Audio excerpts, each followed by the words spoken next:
در یک مدت کوتاه در سن 60 سالگی از 31 کیلومتر ماراتون دویده تا 2500 کیلومتر دویده در 6 ماه.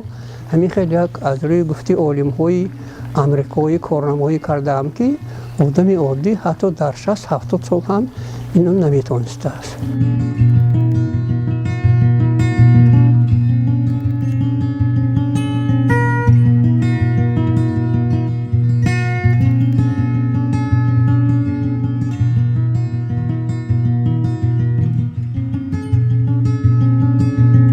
مسابقه کلان شد رسید و این مسابقه 250 کیلومتره.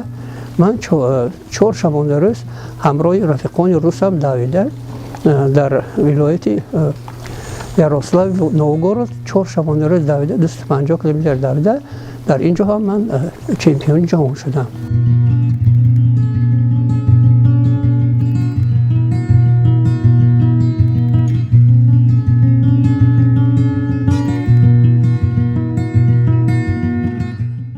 من 30 سالگی به یک تیاری بزرگ داشتم. این مسابقه 5000 کیلومتر در امریکا می باشد که من نقشه دارم که 2 ماه اجرا کنم. بغیر از این اگر راه‌ها بسته شده ماند و نشود، اگر من خودم تشکیل کردگی یک مسابقه جدو هم مشهوری 7000 کیلومتر که این مسابقه تکرار نشونده بوده.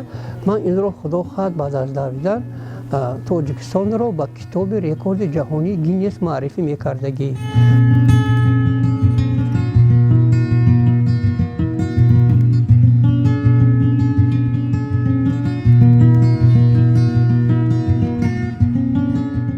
زیاده از 10,000 نفر ساکنان شهر استرابشان همه روزه با ورزش مشق تمرین می‌نمایند و کلانسالان نیز بسیار میباشند. از همه کلانترینشان خوشبختانه علیجان شریپов که اشتراکداران یک چند ماراتون‌های بین‌المللی هستند که و این فخری نه بلکه شهر استرابشان بلکه تمام جمهوری تاجیکستان میباشد. گفتن جایز است که یگان دوهای ملی دوهای نوروزی به علیجان شریپov در شهر استرابشان برگزار نمی‌گردد.